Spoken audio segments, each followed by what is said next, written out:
नमस्कार, आप सभी का स्वागत है इंडिया डेली लाइव पर और आपके साथ मैं हूं आंचल श्रीवास्तव। आज सभी का एक बार फिर से स्वागत है हमारे आज के खास प्रोग्राम में माया मंत्र मिशन 2027। आज लखनऊ से बहुजन समाज पार्टी यानी कि बीएसपी सुप्रीमो मायावती ने अपने राजनीतिक मिशन 2027 को लेकर एक बड़ा कदम उठाया है। उन्होंने यूपी स्टेट और जिला पदाधिकारियों के साथ अहम बैठक की है, जिसमें पार्टी की जमीनी मजबूती, आर्थिक शक्ति और आगामी विधानसभा चुनाव की तैयारियों का विस्तार से जायजा लिया गया है। बैठक में उन्होंने स्पष्ट किया है कि आगामी चुनाव में आपराधिक तत्वों को पार्टी से दूर रखा जाएगा। मायावती ने बेरोजगारी, महंगाई और रोटी रोजी के संकट को प्रदेश की सबसे बड़ी समस्या बताया है। कार्यकर्ताओं को निष्ठा और मेहनत के साथ जनता तक पहुंचने का संदेश दिया है। उन्होंने 14 अप्रैल को डॉक्टर भीमराव अंबेडकर जयंती को बड़े स्तर पर मनाने की भी घोषणा कर दी है। जेवर नोएडा इंटरनेशनल एयरपोर्ट के पहले चरण के उद्घाटन को लेकर भी उन्होंने जोरदार देकर कहा है कि इसका ब्लूप्रिंट हमने और बुनियादी जो काम है वो उनकी सरकार के दौरान शुरू हुआ था। हालांकि वो काम आगे नहीं बढ़ पाया, लेकिन जो शुरुआत हुई थी वो उनके कार्यकाल के दौरान हुई थी। साथ ही कांग्रेस और सपा पर तीखे प्रहार करते हुए मायावती ने उन्हें विकास बाधित करने और जातिवादी राजनीति में उलझने का भी आरोप लगाया है। पश्चिमी यूपी में अलग हाई कोर्ट और अलग राज्य की पुरानी मांगों को भी फिर से उन्होंने जोर देकर उठाया है, उस पर नजर रखी है। 2027 के चुनाव को ध्यान में रखते हुए उन्होंने पार्टी के कार्यकर्ताओं में जोश बढ़ाने और जनता के बीच पार्टी का जनाधार मजबूत करने पर भी जोर दिया है। आज की जो बहस है वो साफ है और आज की जो बैठक है उसने ये साफ कर दिया है कि बीएसपी मिशन 2027 में पूरी ताकत के साथ उतरने को तैयार है और मायावती खुद इसे अपनी रणनीतिक नेतृत्व क्षमता के साथ आगे बढ़ा रही हैं। आज की चर्चा में हम जानेंगे कि आखिर मायावती ने यूपी में बेरोजगारी, महंगाई और रोजी रोटी की समस्या पर क्या कुछ कहा है। जेवर नोएडा इंटरनेशनल एयरपोर्ट के पहले चरण के उद्घाटन पर उनके और केंद्र सरकार के बीच आखिर क्या विवाद है।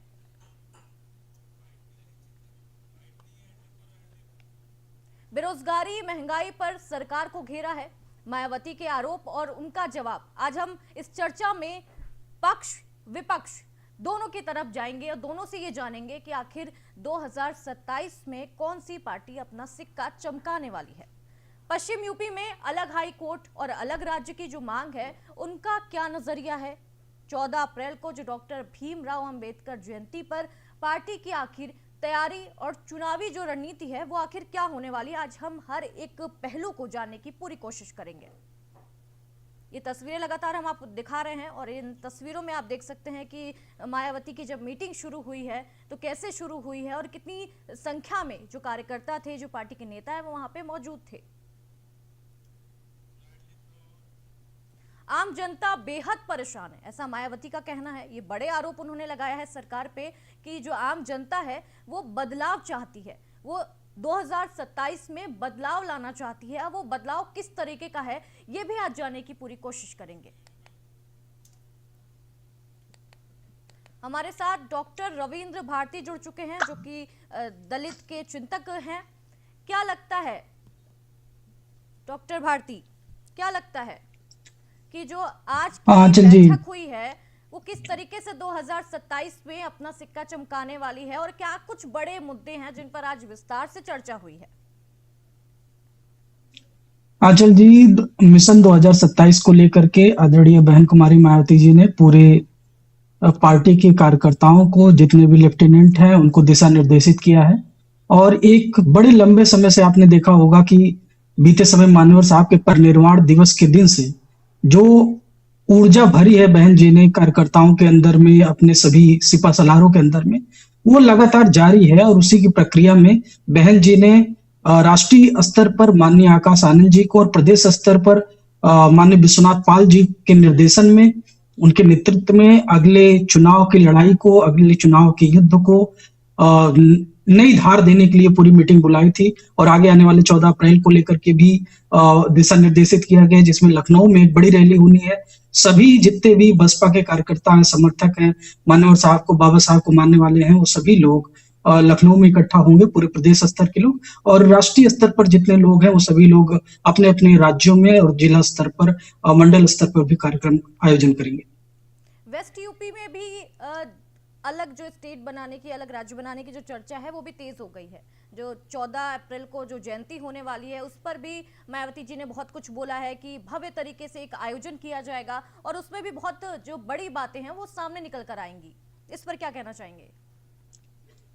देखिए, पश्चिम को लेकर के अलग प्रदेश बनाने की जो मांग है तो बसपा की बहुत पहले से रही है। बसपा का जब अपने समय में 7 से 12 का कार्यकाल रहा तो उस समय बसपा ने केंद्र को इसका प्रपोजल बना के भी भेजा, और लेकिन उस समय की जो कांग्रेस की सरकार थी उसने इसको डिनाई किया, और बीएसपी लगातार इसकी पैरोकारी रही है कि आपने देखा कि जेवर का जो इंटरनेशनल एयरपोर्ट है वो बीएसपी ने शुरू किया था। अगर उस समय की जो केंद्र की सरकार थी उसने अड़ंगा न लगाया होता तमाम बसपा की जो प्रदेश सरकार थी उसके कार्यों में, तो जेवर एयरपोर्ट बहन जी के कार्यकाल में बहन जी ने बना के दिखा दिया होता। इस तरीके से बहन जी ने नोएडा में F1 का इंटरनेशनल रेस बनवाया, और उसके बाद तमाम तरीके के बहन जी ने अपने 5 साल के शासनकाल में जिन चीजों को टारगेट किया उसको पूरा करके दिखाया। और विश्वव्यापी आप देखेंगे कि उस समय गुजरात के बाद अगर किसी का इकोनॉमिक ग्रोथ रेट सबसे हाई था तो उत्तर प्रदेश का था।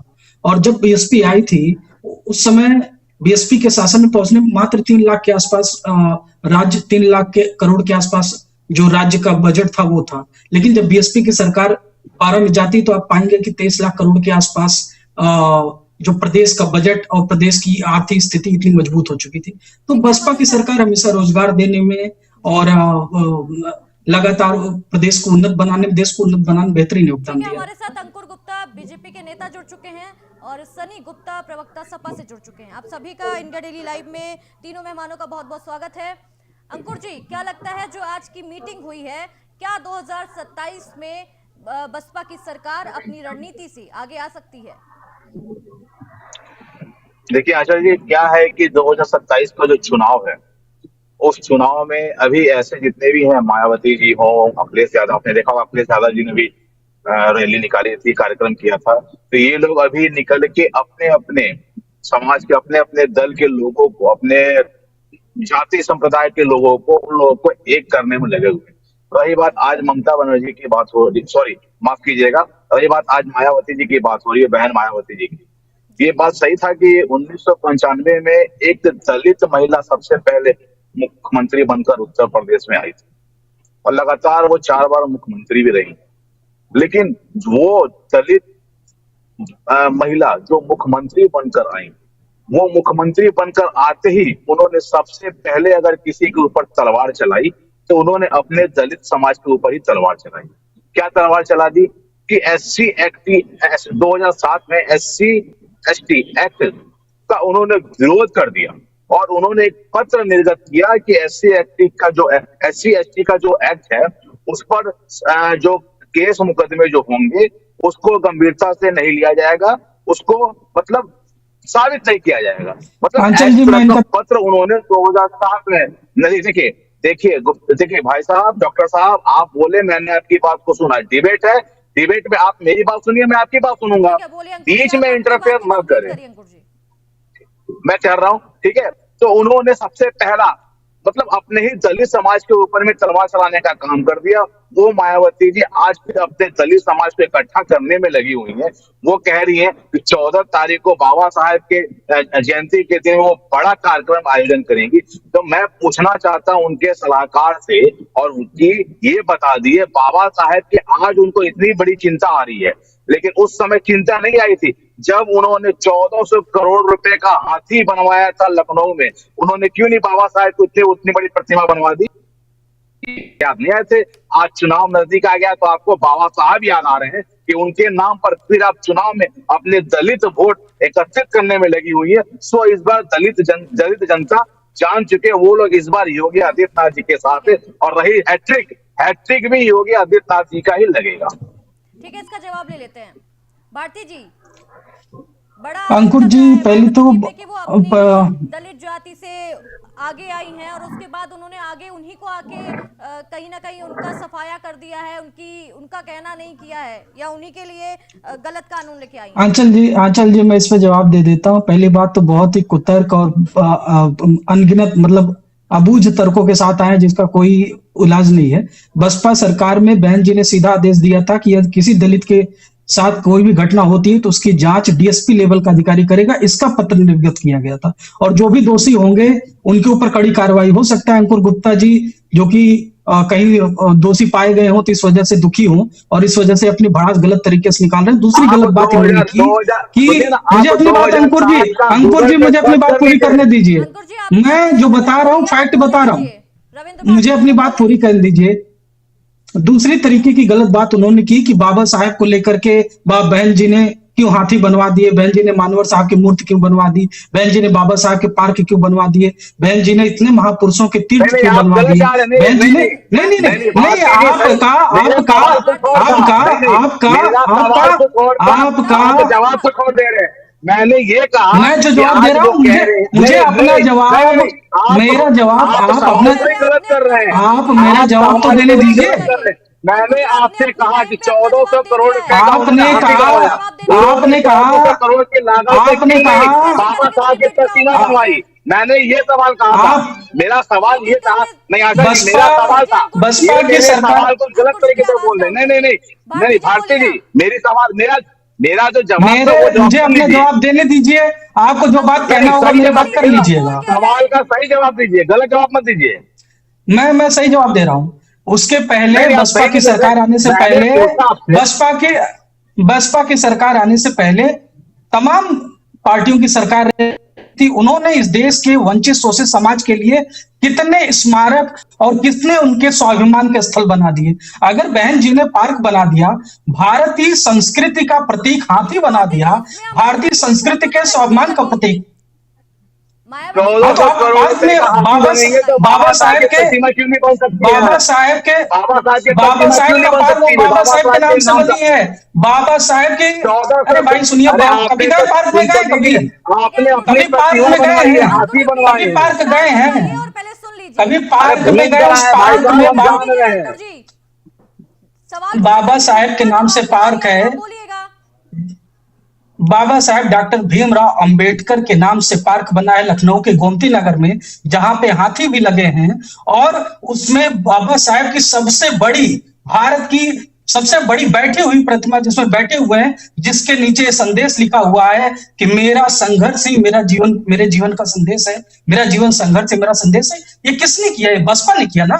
उसके पहले आप बता देते किसने किया है, इसकी जानकारी आप देंगे नहीं। आज के समय में आप कितने बड़े दलित समर्थक हैं। आपकी सरकार में अभी एक आईएएस को, रिंकू राय जी को, अभी लंबे समय तक उनको पोस्ट ही नहीं दी गई। वो आदमी आईएएस निकाला हुआ दलित आदमी जो सरकार में रहा, उसको पोस्ट नहीं दी गई, उसने आज इस्तीफा दे दिया है और उसने कहा दलित होने के कारण मुझे कोई पोस्ट नहीं दी गई और मुझे कोई अपने नैतिक जिम्मेदारी का निर्वहन नहीं करने दिया, मैं इस्तीफा दे रहा हूँ। जितने बड़े दलित हितैषी आप बन रहे हैं, जितना बड़े दलित हितैषी होने का नाटक आप कर रहे हैं, आज की न्यूज मैं बता रहा हूँ आपको। सपा के प्रवक्ता हैं सनी जी, आज मायावती जी ने कुछ दिन पहले जो रैली की थी उसमें उन्होंने बोला था कि सामने से अपना वोट साधा था कि मुस्लिम भाई बहनों, अगर आपको आना है तो आपको ना सपा जाना है ना बीजेपी जाना है, आना है तो सिर्फ मेरे पास आना है, मेरी पार्टी में आना है। कभी तो गठबंधन होता है, कभी अलग होके और इस तरीके की चीजें आ जाती है। तो क्या लगता है 2027 में क्या होने वाला है? सनी जी,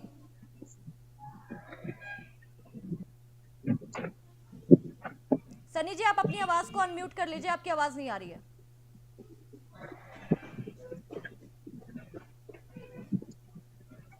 सनी जी आपकी आवाज नहीं आ पा रही है।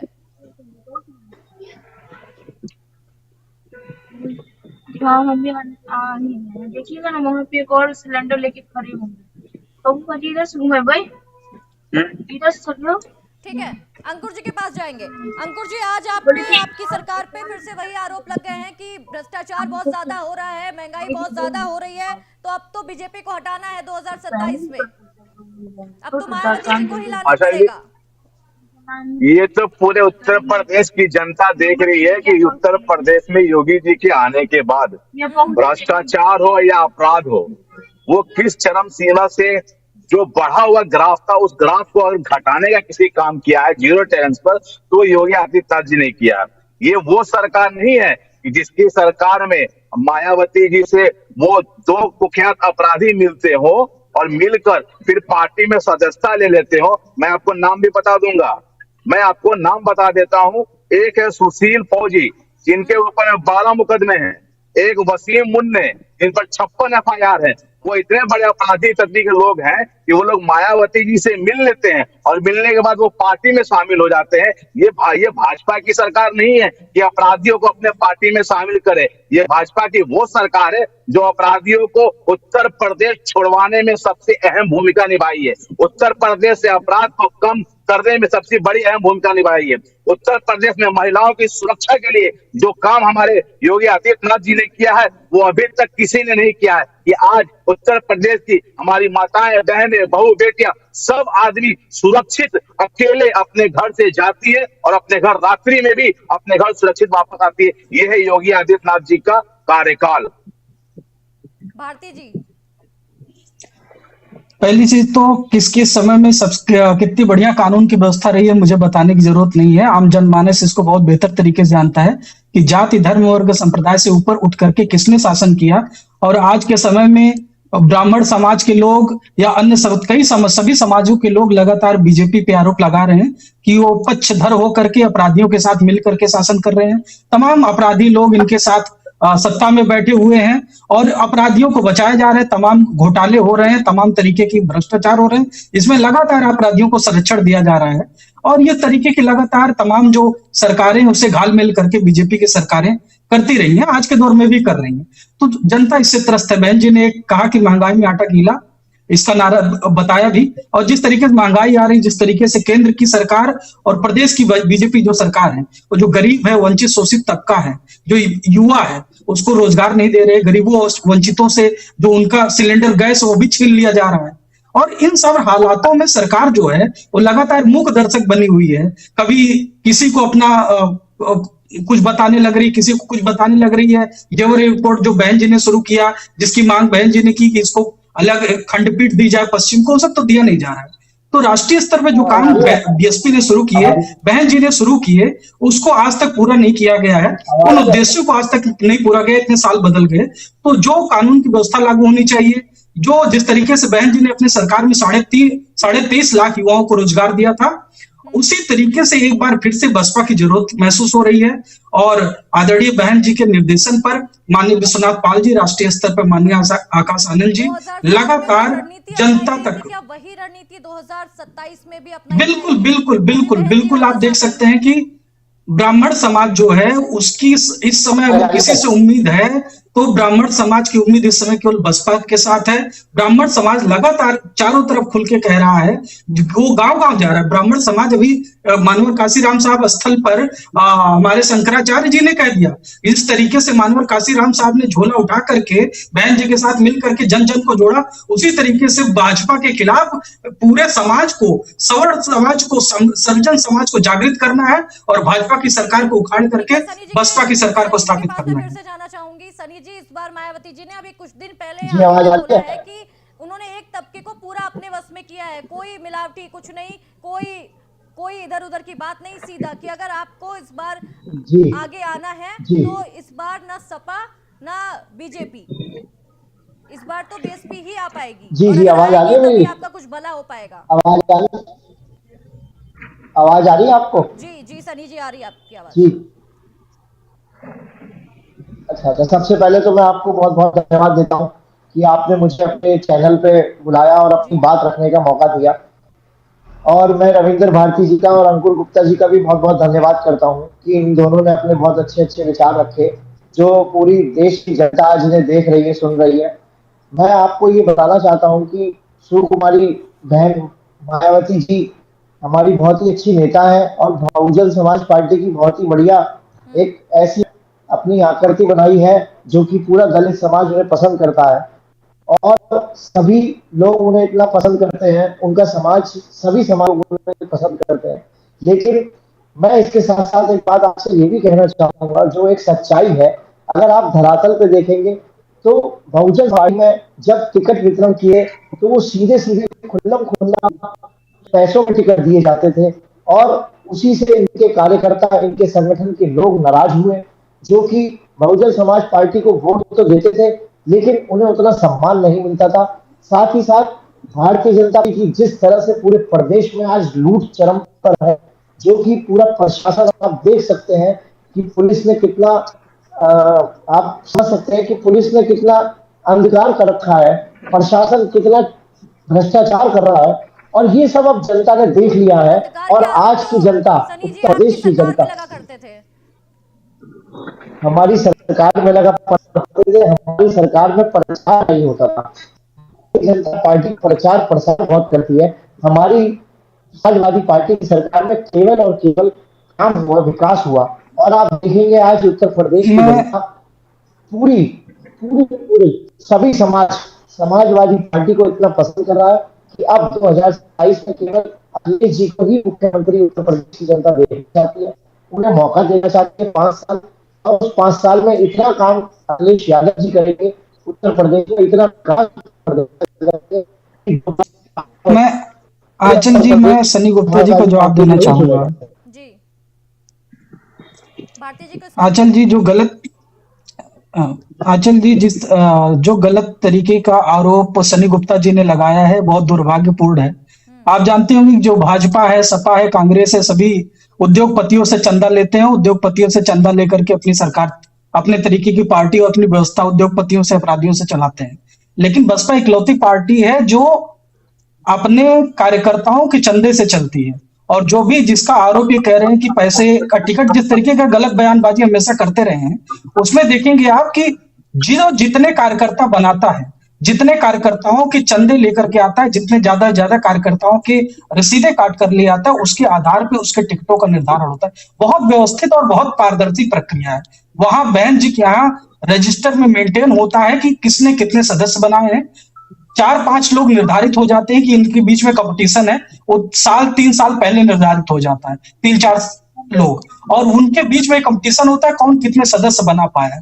जो जितने अधिक सदस्य बना पाता है, जितनी ज्यादा रसीदें काट करके ले आता है कार्यकर्ताओं की, उसके आधार पर टिकट का वितरण और उस जगह की जनसंख्या के आधार पर, स्थितियों परिस्थितियों के आधार पर टिकट का निर्धारण होता है। लेकिन जो लोग पूंजीपतियों से मिले हुए हैं, जिनके यहाँ पूंजीपतियों का चंदा आता है, अपराधियों का चंदा आता है, भ्रष्टाचारियों का चंदा आता है, वो बीएसपी के गरीबों पे, वंचितों के स्वाभिमान पे, मैं बीजेपी पे भी, कांग्रेस पे, बीजेपी, कांग्रेस, सपा, तीनों को निशाना दे रहा हूं। ये उद्योगपतियों से, अपराधियों के पैसे पे चल करके ये लोग बसपा के वंचितों, शोषितों कार्यकर्ताओं के स्वाभिमान पर चोट करना चाहते हैं। जो कार्यकर्ता 50-50 रुपए अपने गरीबी, जो कोई लेबर है, कोई मजदूर है, वो अपने चंदे 50-50 रुपए का चंदा दे करके इस पार्टी को चला रहा है। मानव का ये वो लोग हैं जिन्होंने मानव काशीराम साहब के परिनिर्वाण के उपरांत जो है एक राष्ट्रीय और राजकीय शोक तक घोषित नहीं किया। कांग्रेस और बीजेपी, कांग्रेस और समाजवादी पार्टी के लोगों ने, इस समाजवादी पार्टी के लोगों ने मानव साहब के परिनिर्वाण के उपरांत तो उनको श्रद्धांजलि तक नहीं दी गई, और आज ये सब लोग मानव काशीराम साहब का परिनिर्वाण दिवस मना रहे हैं। कितनी विडंबना है, कितना घोर है। बाबा साहब के खिलाफ समाजवादी पार्टी के लोगों ने क्या क्या नहीं कहा है। पार्क को लेकर के बाबा साहब के पार्क के खिलाफ क्या क्या नहीं कहा है। मैं बहुत सम्मान के साथ सनी जी को बताना चाहता हूँ, अगर जानकारी नहीं तो। एक टाइम तो आप लोग एक थे, अब अलग हो गए, तो क्या कुछ नहीं कहा है? एक टाइम तो एक नहीं, बिल्कुल सरकार चला रहे थे। जनता ने बिल्कुल सरकार हम लोगों ने एक साथ चलाई है। इसमें अकेले चल रहे हैं, नहीं, एकला इसलिए चल रहा है कि बार बार हमको धोखा मिला है, और इस धोखे की वजह से बहुजन समाज पार्टी, बीएसपी नेतृत्व आदरणीय बहन कुमारी मायावती जी ने एक साथ जनता को, जो सर्वजन समाज का जो गठबंधन है, उसको एक साथ लाने की कोशिश की है। माननीय विश्वनाथ पाल जी, माननीय आकाश आनंद जी के नेतृत्व में लगातार बूथ स्तर पर कमिटियों को मजबूत किया जा रहा है। बहुत देर से हाथ ऊपर कर रहे हैं अंकुर जी, लेकिन मेरा सबसे पहले आपसे सवाल ये है कि आप कहते हैं सबका साथ, सबका विकास, सबको लेके साथ चलते हैं। आज आप ही की सरकार में आईएएस रिंकू सिंह ने इस्तीफा दिया है। आईएएस रिंकू राही ने इस्तीफा दिया है। कहते हैं वो उनका ये कहना है, इस्तीफा में उन्होंने लिखा है कि उनको पोस्टिंग नहीं मिली जिसके चलते उन्होंने इस्तीफा दिया है। क्यों दिया और क्यों उनको ये इस्तीफा देना पड़ा? दलित अब होने की ये वजह से तो अपमानित पता किया गया, है। लंबे समय से रखा गया अरे उनको। अरे हम उत्तर प्रदेश में एक वही दलित आईएएस आईपीएस थोड़ी बैठे हैं। भारती जी, इस बात एक से मैं आपकी दलित सहमत आईएएस नहीं हूँ। आईपीएस आप बता दीजिए कि उन्होंने वही थोड़ी बैठे हैं, उन्होंने इस्तीफा दिया, कोई कारण होगा या फिर उनके अंदर इस्तीफे में में तो लिखा गया है है ना वो। अंकुर जी, अंकुर जी, इस्तीफे में तो तो लिखा गया है मैडम ना कि उनको पोस्टिंग वो नहीं दी जा रही थी। क्यों नहीं पोस्टिंग दी जा रही थी? आदमी जब नौकरी करता है मैडम, वो प्रशासनिक विभाग का वहां पर मामला है, वो अब सामने आ जाएगा क्यों इस्तीफा उन्होंने दिया और उनकी पोस्टिंग के कारण क्या था। कोई ऐसा कारण होगा कि पोस्टिंग नहीं हुई, ये तो जांच का विषय है। जांच, उन्होंने इस्तीफा दिया अभी तो वहां की अभी बात अभी इस बात को उन्होंने जांच ले रही है। बीते समय में आईएएस आईएएस का कंपटीशन बीट करके यूपी का कैडर ज्वाइन किया, नए नए आईएएस बने हैं और लंबे समय से सबको नियुक्ति दे दी गई है। जितने भी सरकार के पैरोकारी करने वाले लोग हैं सबको नियुक्ति दे दी, एक दलित कोई छोड़ अरे दिया। हाँ, ऐसी अरे बहुत घटनाएं हो रही है भाई, ऐसी अंकुर जी बहुत घटनाएं हो रही है, आप डिफेंड नहीं कर भारती पाएंगे। जी, दलित वंचित शोषित का भारती जो जी, उत्पीड़न हो रहा है, दलित शोषित छोड़ दीजिए, ब्राह्मणों का जो उत्पीड़न हो रहा है उसका जवाब नहीं दे पाएंगे आप। भारती जी आराम से सुन लीजिए मेरी बात को। आप ही के कथन पे मैं कह रहा हूँ, अगर वो अभी उन्होंने परीक्षा पास करके उनकी पोस्टिंग हुई है, तो जो डायरेक्ट आईएएस होते हैं जिनकी जिनकी पोस्टिंग होती है, उनका प्रोसीजर होता है ट्रेनिंग का। तो ट्रेनिंग में पहले उन्हें आने दीजिए ना, ट्रेनिंग के बाद उनको ना फिर उनके हिसाब से फिर उनकी पोस्टिंग होती है। उत्तर प्रदेश में और भी लोग हैं, सबकी पोस्टिंग हो रही है, सब लोग ट्रेनिंग दे रहे हैं, उस हिसाब से वो बना रहता है ट्रेनिंग का मामला। सबसे पहले तो आप मुझसे अपना एक जवाब ले लीजिए। आपने अभी जो अभी चर्चा की जी है अंकुर जी, तब इस पे कि बयान दीजिए। आप अपनी पार्टी का प्रतिनिधित्व कर रहे हैं यहाँ पे। तो मैं अरे आप सुनेंगे तब तो, आप तो सुन नहीं रहे। ठीक है, एक एक करके करते हैं, एक एक करके आप लोग अपनी बात भी रख पाएंगे और जनता तक आपकी बात भी पहुंच पाएगी। भारती जी, पहले अंकुर जी को सुन लीजिए, उसके बाद फिर आपका जो भी सवाल हो आप बिल्कुल बिल्कुल बिल्कुल। अंकुर जी, आपकी आवाज कट रही है। अंकुर जी, आपकी आवाज नहीं देखिए, आ पा रही है। जी बोलिए अंकुर जी। आवाज आ रही है? जी अब आवाज आ रही है? जी। हाँ चलिए, तो मैं कह रहा हूँ आचार्य जी कि लगता है कि एक मुख्यमंत्री जी का सैंडल, एक मुख्यमंत्री का सैंडल लाने के लिए प्राइवेट जेट उत्तर प्रदेश से मुंबई चला जाता था सिर्फ एक सैंडल लाने के लिए, और फिर वो सैंडल लेकर उत्तर प्रदेश आता था। तो उस प्राइवेट जेट का किराया लगता है उन्हीं कार्यकर्ताओं के पैसे से ही उसका भुगतान होता था, निकल जाता था।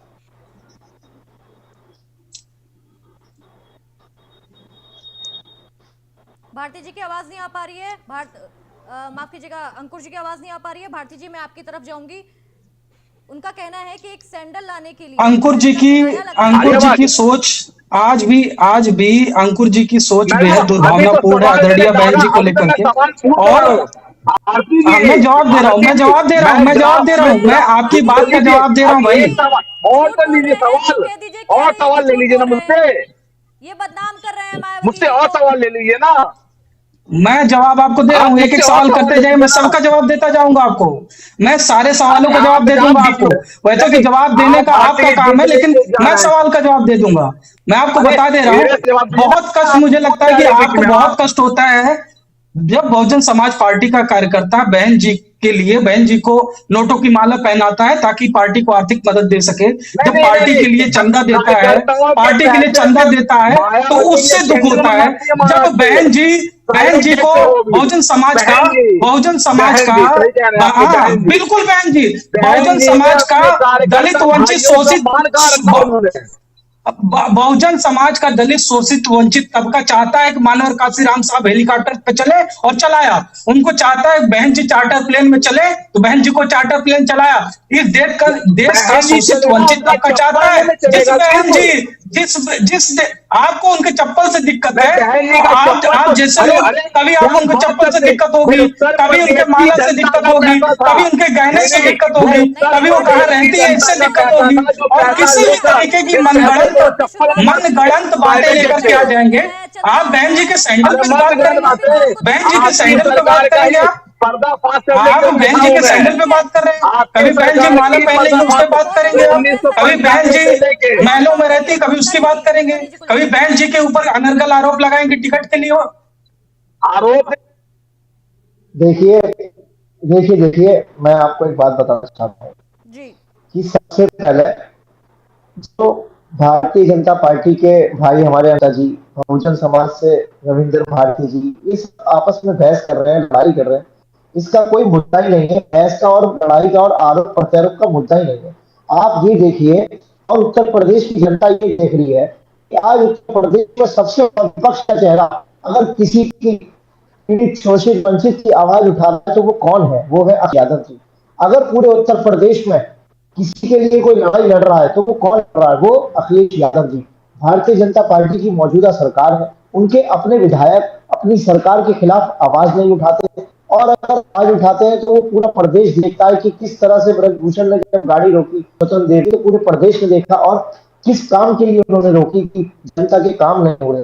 तो ये सब जब उत्तर प्रदेश की जनता देखती है कि आज भारतीय जनता पार्टी के विपक्ष में कौन सबसे ज्यादा कौन आवाज उठा रहा है, तो वो श्री अखिलेश यादव जी हैं जी, हैं, अच्छी नेता है, बड़ी है, सब कुछ ऐसा है, सम्मान है, लेकिन अगर वो घर में रहेंगी और आवाज नहीं उठाएंगी, सड़कों पे नहीं आएंगी, तो सरकार बनाएंगी। और समाजवादी आंचल जी मैं पार्टी इनका जवाब देना चाहूंगा सनी जी पूरा को। विपक्ष, जी एक मिनट भारती एक मिनट एक मिनट मेरी बात पूरी होने दीजिए। ठीक है बोलिए आप। समाजवादी पार्टी, जी, समाजवादी पार्टी के श्री अखिलेश यादव जी, आप देखते हैं कि वो कितना बड़ा विपक्ष का चेहरा निकल के आए हैं, और खाली मेरे बोलने से नहीं, आप रिजल्ट देखिए 2022 में जब समाजवादी पार्टी और भारतीय जनता पार्टी का रिजल्ट आया तो समाजवादी पार्टी ने कहां पे डिफाइन किया, आप देखिए कितनी सीट हमारी आई, और बहुजन समाज पार्टी की कितनी सीट आई 2024 में। आप देखिए 2024 में उत्तर प्रदेश नहीं पूरे देश की नंबर 3 नंबर की पार्टी बन गई समाजवादी पार्टी। इतना लोगों ने और जनता ने बहुमत दिया और समर्थन दिया, तब जाके हमारे इतने सांसद बने। तो आप ये देख सकते हैं कि आज अगर सबसे बड़ा विपक्ष के रूप में कोई चेहरा उभर के आ रहा है तो वो समाजवादी पार्टी है। जनता समाजवादी पार्टी को, श्री अखिलेश यादव जी को मौका देना चाहती है, पूरे उत्तर प्रदेश को मुख्यमंत्री बनाना चाहती है। मैं किसी पे आरोप प्रत्यारोप नहीं लगाऊंगा, लेकिन आप जनता को देखिए, उत्तर प्रदेश की आवाज सुनिए कि क्या आवाज आ रही है, और क्या कौन आवाज उठा रहा है और कौन लड़ रहा है विपक्ष में। सबसे ज्यादा अगर कोई लड़ रहा है तो अखिलेश यादव जी लड़ रहे हैं, वो भारतीय जनता पार्टी को भी दिख रहा है। भारती जी को उनके नेताओं, स्क्रीन पर लाइए। भारती जी आप कुछ कह रहे थे, बताइए। बिल्कुल आंचल जी मैं बताना चाहूंगा, सनी गुप्ता जी कह रहे हैं कि समाजवादी पार्टी है, अखिलेश यादव जी ही लड़ रहे हैं। मानव काशी, अभी इन लोगों ने मानव काशीराम साहब को श्रद्धांजलि दी। जब सत्ता में थे तब इन्होंने शोक नहीं व्यक्त किया, और उस समय राष्ट्रीय शोक तक, राजकीय शोक तक नहीं व्यक्त किया गया, लेकिन अभी अभी इन्होंने मानव काशीराम साहब का कार्यक्रम किया। तो मैं इनको जवाब देना चाहता हूं कि मानव काशीराम साहब कहा करते थे कि सत्ता से लड़ा नहीं जाता, सत्ता को बदला जाता है। तो बसपा एक लौती पार्टी है जो सत्ता को बदलने के लिए जनता को मजबूत कर रही है। बूथ के स्तर पर, कैडर के स्तर पर, सेक्टर के स्तर पर लगातार इस बार भारती जी 2007 जी के बाद इस बार 2027 में क्या नया लेकर आ रहे हैं कि जनता आप पे भरोसा करेगी? आंचल जी आपने बहुत स्पष्ट तौर पर देखा कि पूरे प्रदेश में जो प्रदेश का ब्राह्मण समाज है, दलित तबका, अखिलेश समाज है, तीनों दुखी हैं।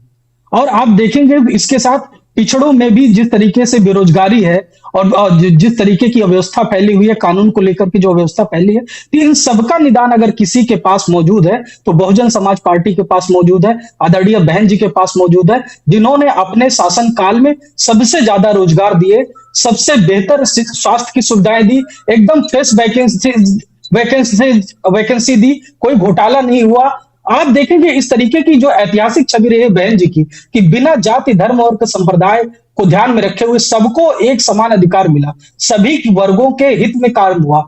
जो उस समय की छात्राएं थी उनके लिए लगातार साइकिल और कन्या विद्याधन की शुरुआत की गई, माँ सावित्रीबाई फुले के नाम से योजनाएं शुरू की गई, पिछड़े समाज से आने वाले हमारे महापुरुषों के नाम से विश्वविद्यालय, हॉस्पिटल बनाए गए, मानव काशीराम साहब के नाम से जिले बनाए गए, हॉस्पिटल बनाए गए, इंस्टीट्यूट बनाई गई, जिसे बाद की सरकारों ने बदल दिया। आज की भाजपा सरकार है वो भी बदल रही है। एक वर्ग पर ही पूरा फोकस किया नहीं का सब पे किया।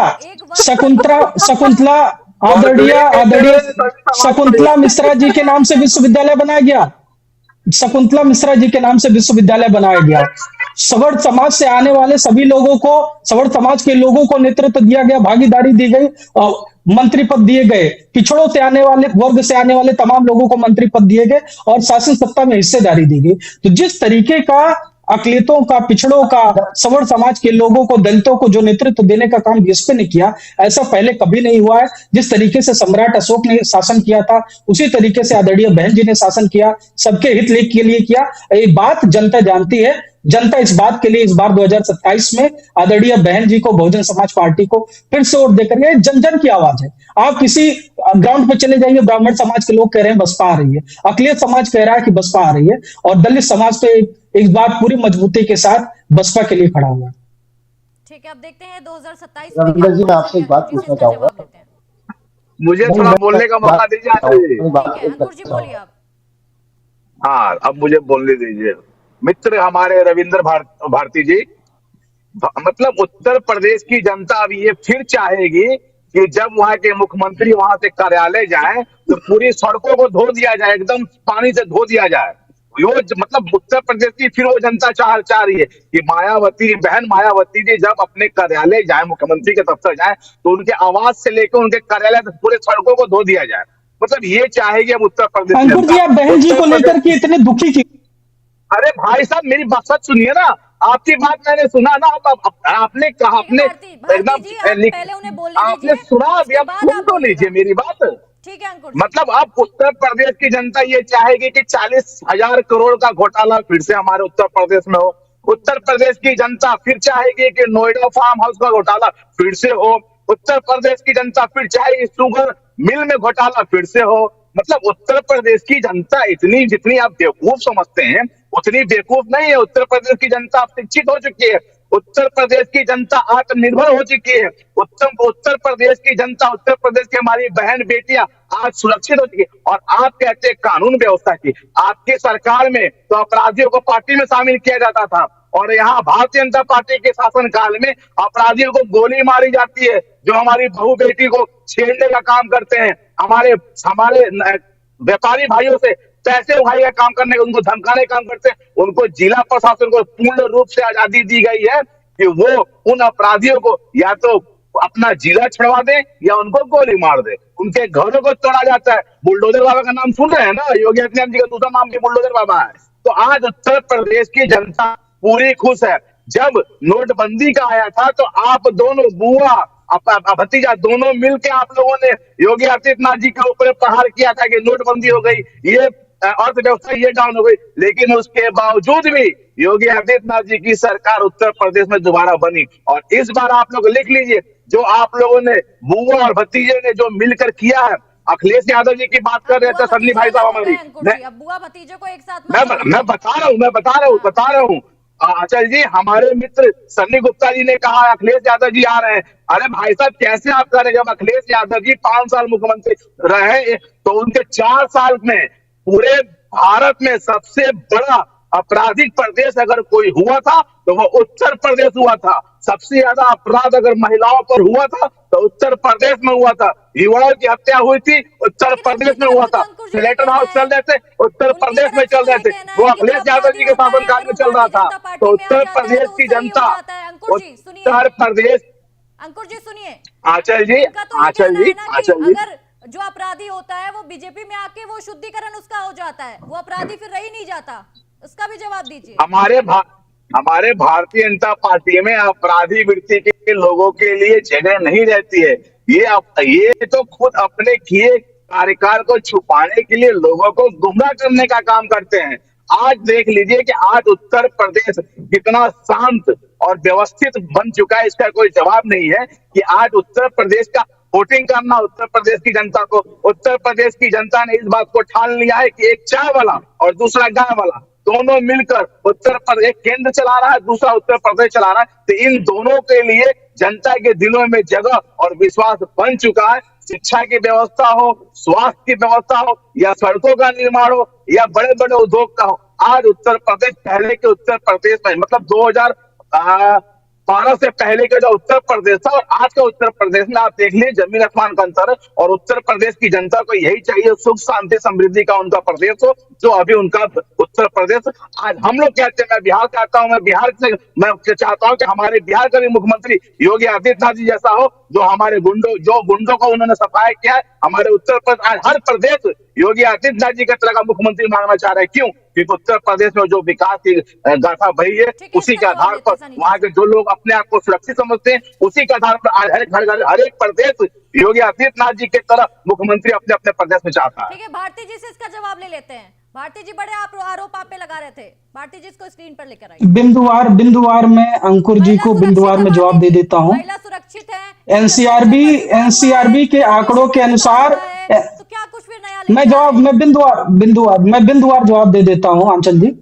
एनसीआरबी के आंकड़ों के अनुसार दलितों और महिलाओं पे लगातार उत्पीड़न बढ़े हैं। ये मेरा डेटा नहीं है, एनसीआरबी का डेटा है। उत्तर प्रदेश प्रतिस्पर्धा कर रहा है लगातार मध्य प्रदेश के साथ, अन्य राज्यों के साथ, कि दलितों पे और महिलाओं पे कितना अधिक उत्पीड़न बढ़े।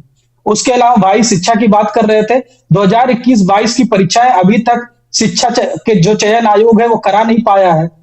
हायर एजुकेशन के भी एग्जाम कराए थे जिसके लगातार पेपर लीक हुए हैं, कैंसिल किए गए। अगली बार कब कराएंगे भी अभी देखना बाकी है।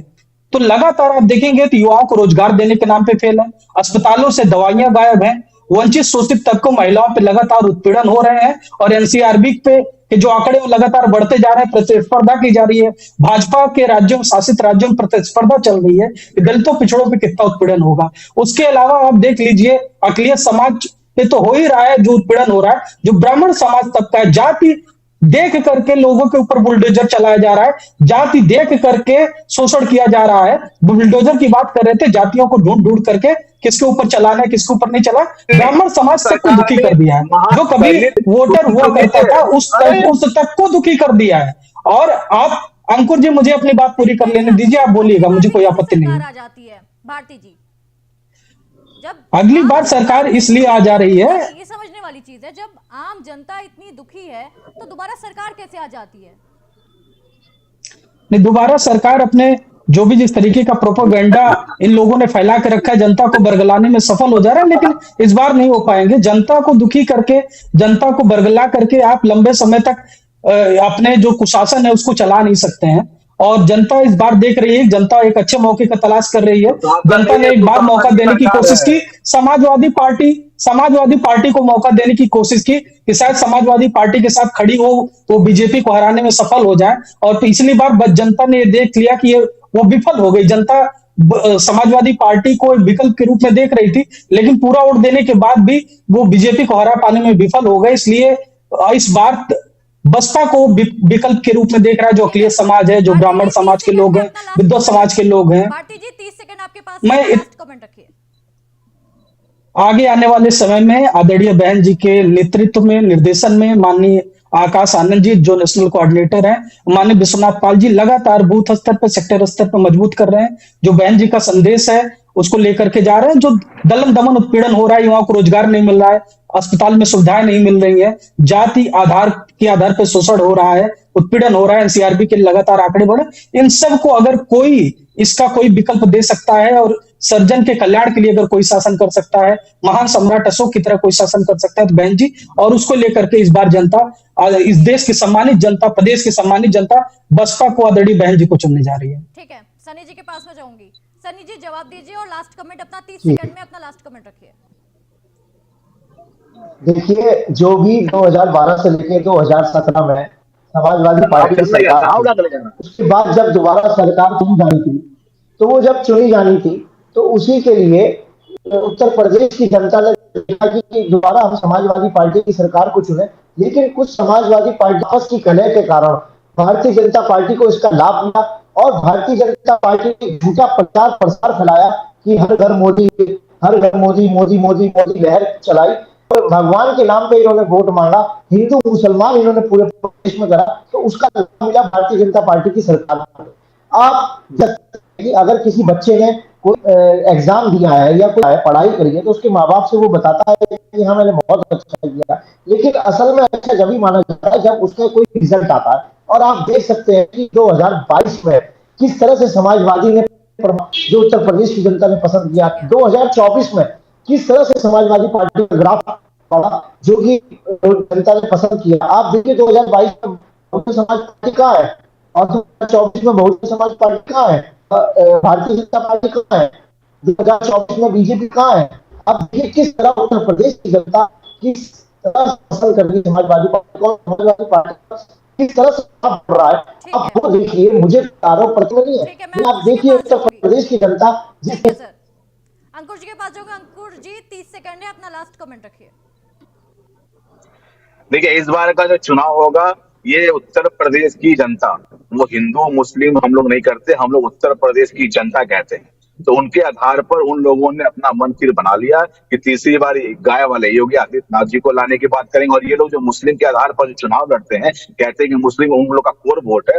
उन लोग को शायद ये भूल चुके हैं कि गोरखनाथ मंदिर में जितने भी मुसलमान भाई वहां पर व्यापार करते हैं, वो पहले के सरकार में और अभी की सरकार में वो लोग अपने आप को सुरक्षित महसूस करते हुए योगी आदित्यनाथ जी के साथ मिलकर कंधे से कंधे मिलाकर वो लोग वहां व्यापार कर रहे हैं। और इस बार के चुनाव में वो लोग भी पूर्ण रूप से योगी आदित्यनाथ जी के भारतीय जनता पार्टी के साथ है। और भारतीय जनता पार्टी इस बार जो चुनाव लड़ेगी, वो अपने किए गए विकास के आधार पर चुनाव लड़ेगी। पार्टी ने जो रोड का जो एक्सप्रेसवे आपने बनवाए हैं, आपने क्यों जो मेट्रो शुरू हुए हैं, आप सुन तो लीजिए मेरी बात, सन्नी जी सुन लीजिए भैया, सुन लीजिए, आपका 30 सेकंड खत्म, ठीक है। नहीं, और हम लोगों ने जो क्यों आपने 14 लोगों एम्स पे मुकदमा बनवाया किया है, एम्स जो अपना बनवाया है, रमजान जो महिलाओं के लिए 12,000 रुपए पेंशन जा रहा है, जो सुकन्या राशि जा रही है लड़कियों को पढ़ने के लिए, मैट्रिक की हुई लड़कियों को 25,000 रुपए तक का जो जा रहा है पढ़ने का, उस आधार पर हम लोगों ने ठीक जो है, युवाओं को ठीक है, लैपटॉप हम और देखते हैं मोबाइल कि देने का काम किया, 2027 में मतलब शिक्षा व्यवस्था इसकी से लेके रणनीति और कितनी महिलाओं की काम सुरक्षा आती है। सशक्तिकरण को लेके हम आप लोग सभी चुनाव लड़ेंगे। मेहमानों का बहुत बहुत शुक्रिया हमारे साथ जुड़ने के लिए, अपना कीमती समय हमारे साथ देने के लिए। तो इस बार मायावती जी ने बेरोजगारी, महंगाई और रोजी रोटी की समस्या पर बड़ा सवाल खड़ा किया है। अब देखना होगा कि 2027 में कौन सी पार्टी अपना सिक्का इस बार और अगली बार चमकाने वाली है। धन्यवाद।